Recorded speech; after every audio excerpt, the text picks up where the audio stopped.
In the heart of Ilu Ila land, where the sun kissed the earth in golden hues and the whispering trees told stories of old, there was a village called Ajonrii. This village, surrounded by thick forests and mighty rivers, was known for its peace and prosperity. But all that changed when a shadow, darker than the night itself, fell upon them. A monstrous giant named Ogun, as tall as the oldest baobab tree and with eyes that burned like molten fire, emerged from the forbidden forest when the moon was at its highest. His voice was thunder, shaking the ground with every word, and his breath reeked of decay, sending shivers down the spines of those who dared stand before him. "Bring me your finest goats, your ripest yams, and the best of your harvests," he bellowed, his voice echoing like a storm in the mountains. "Refuse me, and I will bring ruin upon you." Terror gripped Ajonrii village like the tightening coils of a python. The elders, usually wise and unshaken, bowed their heads in despair, their eyes clouded with helplessness. The hunters, men who had once faced lions with steady hands, now stood frozen, their spears feeling like twigs against an unstoppable force. Mothers clutched their children, whispering prayers to the spirits, while the wailing wind carried their fears into the night. Shadows stretched long and ominous across the village, and hopelessness settled over Ajonrii like a heavy fog, thick and suffocating. But among them was Yemisi, a girl with eyes that sparkled like the morning sun and a heart braver than the fiercest warriors.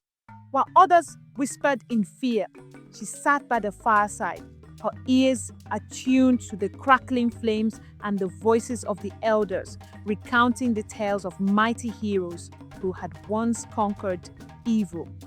Unlike the others, she did not merely listen, she absorbed each word, each lesson, each strategy. Her fingers traced patterns in the dirt as she imagined herself in the footsteps of those great warriors. And as the wind carried the voices of the ancestors through the night, Yemisi felt a calling deep within her soul, one that neither fear nor doubt could silence. One night, as the village mourned its fate, Yemisi rose to her feet, her voice slicing through the heavy silence like a blade. "We must not live in fear," she declared, her eyes blazing with determination. "If no one else will stand against Ogun, then I will face him myself." Gasps rippled through the crowd. The firelight cast flickering shadows on the faces of the villagers, their expressions a mixture of shock and disbelief. A child whimpered, clinging to his mother's wrapper, while the elders exchanged worried glances. But Yemisi did not waver. She lifted her chin, her heart steady. Courage is not in waiting for a savior, it is in standing when no one else dares. Gasps filled the air. "You, a mere girl." The chief's voice trembled with concern. "Ogun will crush you like dry leaves." Yemisi's lips curved into a calm smile, and she met her father's gaze with an unwavering determination. "Strength, Baba, is not measured by size. It lies in the courage that resides within the heart." Her voice, though soft, carried the weight of her conviction, and in those words, she knew the path she had chosen would not be easy. But there was no turning back. The moment had arrived for her to prove herself, not just to her father, but to the entire village and to the forest that had long been dominated by the terror of Ogun, the giant. Before the first light of dawn could break over the horizon, Yemisi set off alone. The darkness of the early morning clung to her like a second skin, and the wind whispered warnings through the thick canopy of the ancient forest. Its howling seemed almost alive, as if the trees themselves were trying to reach out and pull her back. to prevent her from venturing deeper into their midst. Yet, Yemisi walked with purpose. The forest was not an unfamiliar place to her. She had walked its trails since she was a child. She knew its every secret, the hidden paths that wound like veins through the thick undergrowth, the medicinal herbs that grew in the shade of the tallest trees, and the rivers whose waters carried tales to those who were willing to listen. As she moved forward, the dense fog of the forest seemed to part around her, as if it, too, recognized her determination.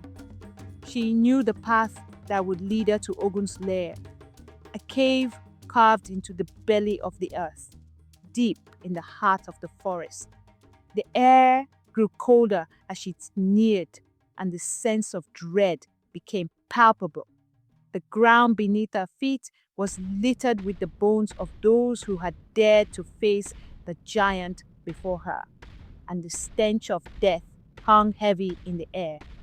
Yet Yemisi did not falter. She paused for a moment, taking a deep breath to steady herself. The darkness of the cave stretched before her, menacing and alive, but she stepped forward into it, a resolve as unshakable as ever. A low growl echoed from within, followed by the unmistakable sound of heavy footsteps.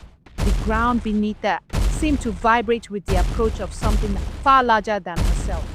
Then Ogun emerged from the shadows, his hulking form casting a long and foreboding shadow over the cave's entrance.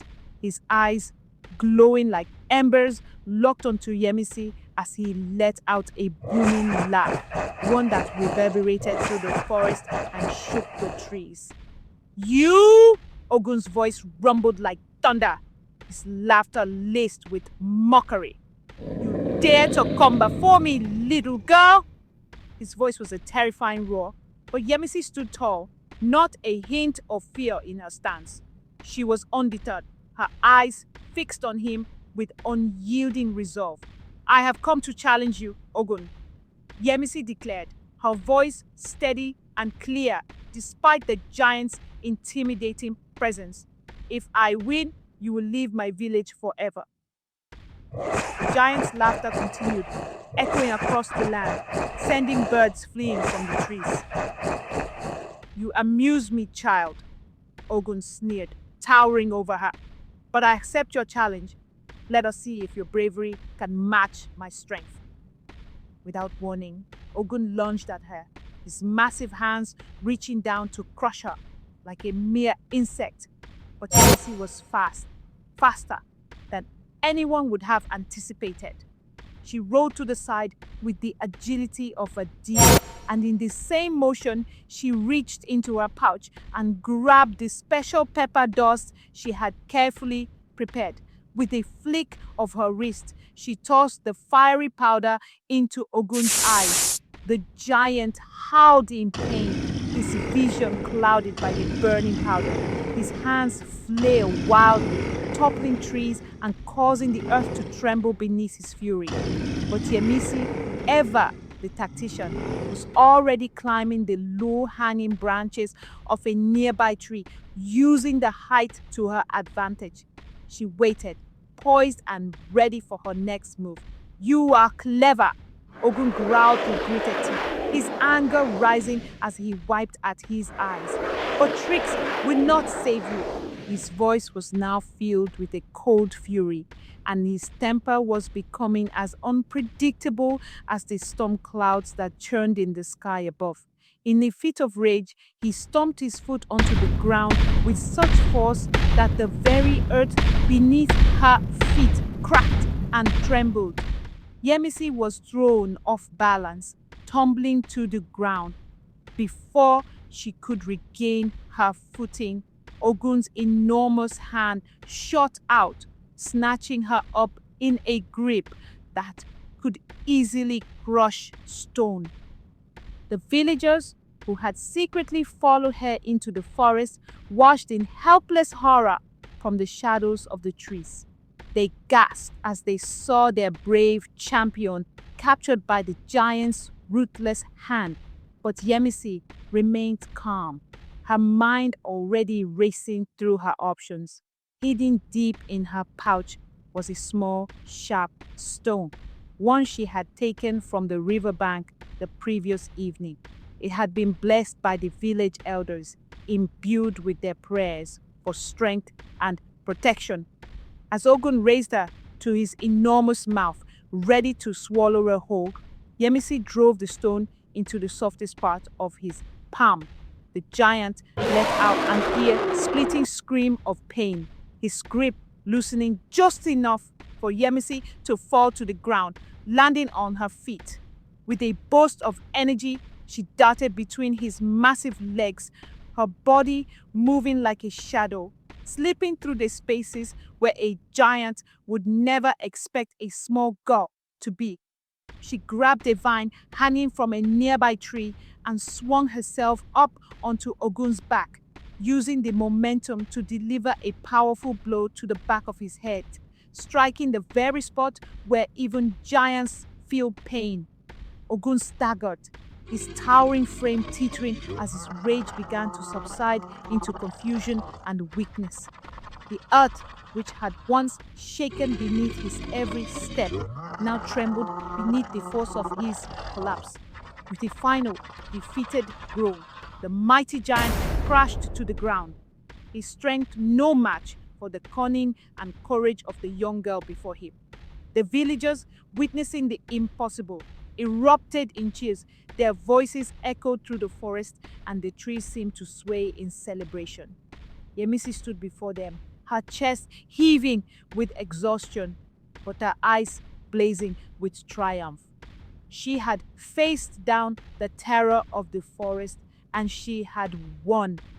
Her courage had proven stronger than Ogun's might, and her spirit had overcome the darkness that had plagued her people for so long. The defeated giant, now lying on the ground, opened his eyes, filled with a rare and begrudging respect. Never, he admitted, his voice thick with awe, have I encountered one so brave. You have bested me, Yemisi.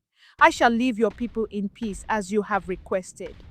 And so, with the weight of his defeat heavy upon him, Ogun vanished into the depths of the forest, never to return again. His terror over the land had ended, and the peace that followed was the gift of Yemisi's unshakable bravery. When she returned to Ajonrii, she was no longer just a girl. She had become a legend. Songs were sung in her honor. Stories were passed down through the generations, and her name was forever etched into the hearts of those who had witnessed her courage. The tale of Yemisi, of her wisdom, her strength, and the unbreakable spirit of one who dared to challenge a giant, became a story told for generations, a beacon of hope and bravery for all who would listen.